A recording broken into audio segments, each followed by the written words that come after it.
Project. I'm Grace. I'm Ashton. My name is Piper. I'm Ashlyn. And I'm Henry. And then Claire Callahan also worked with us, so she can be here today. And she did a great job. Yeah. Yeah. Okay, so this is what the pond currently looks like.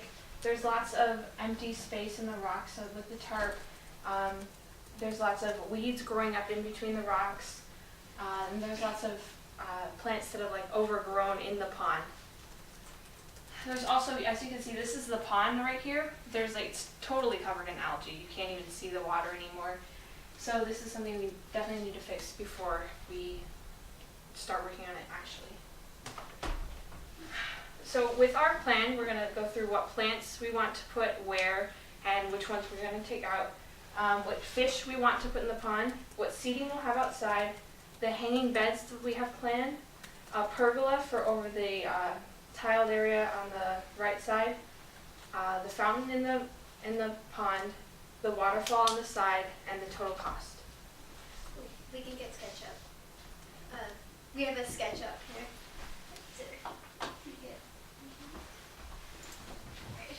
Yeah, right down here. So over here is where the hanging beds would be.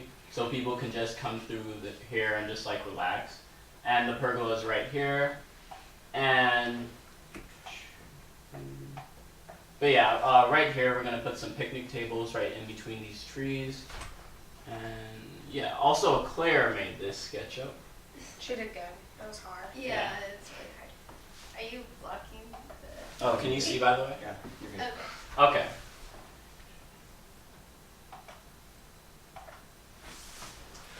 So right here, so where that area where the rocks were that we showed you, so like to like spice it up and not have it be so bland, what we thought we're putting some like flowers here.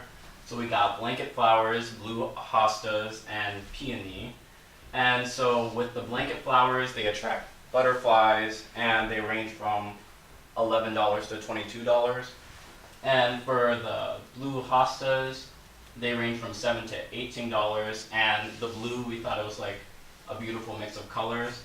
And the peony, they can go up to like 33, but they're worth it, the investment, because they can live up to like 100 years.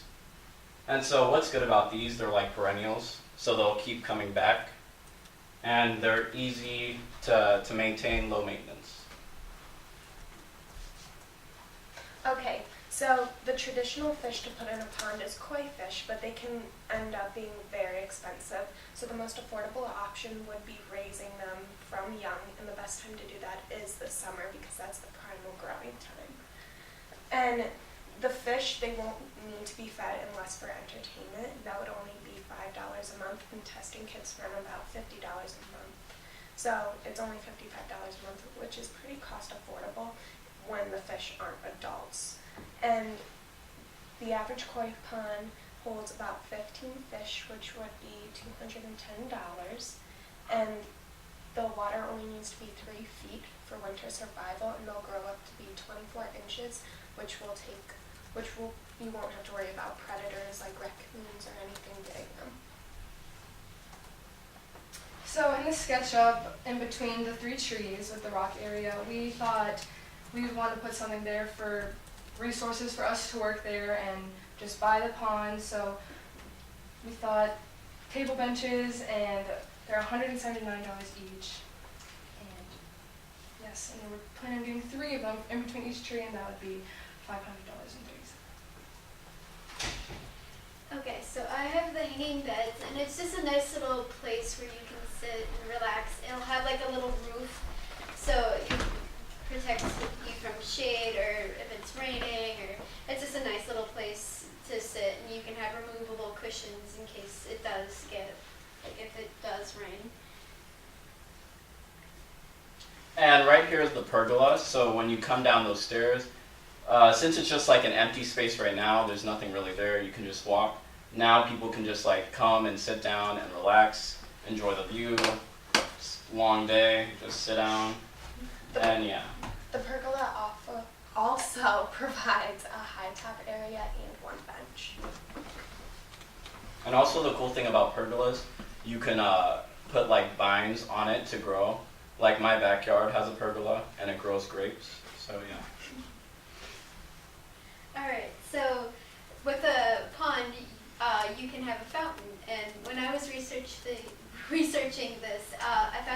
two options. There's this first one, which is a floating fountain or aerator. And what this does is that it brings more oxygen to the water, and that'll help keep the algae down, and it'll also be good for your fish. And so there was that option. And then there's like a regular fountain. These are more pleasing to some, and they both do the same job of giving oxygen to the water, but I found that the aerator brings more oxygen, and it's more good for fish in the long term. I actually talked to the guy who built the pond first, and we discussed the waterfall and the pump in the waterfall. It'd be easier and more cost efficient just to redo the waterfall that's down there because it's a scuba pump, and the worst thing that could be wrong with it would be it's cracked. So replacing that could range from $100 to $300, which is better than replacing the whole water fountain itself, which would cost up to $1,770. But the average just to redo it all would be $1,050. So the estimated cost of all of this would be $8,536.20. Can you tighten that price up a little more? No. And 20 cents. Sorry, didn't mean to interrupt. Okay, so we talked about what plants we want to do, the blanket flowers, the hostas, the peonies. We want 15 koi fish in the pond, the 3 picnic tables in between the pine trees, the hanging bed hideaway behind the trees with a path, the covered pergola with the built-in table and bench, but with also other seating and another table for use, the aerator fountain for the fish so it can be better for them, and then the waterfall, which we can fix if needed, or if you really want, we could redo the whole thing. Along with the garden flowers too. And then the total cost would be $8,500 about. Do you want to show them the sketch? Oh, Yeah. we already did. No. We already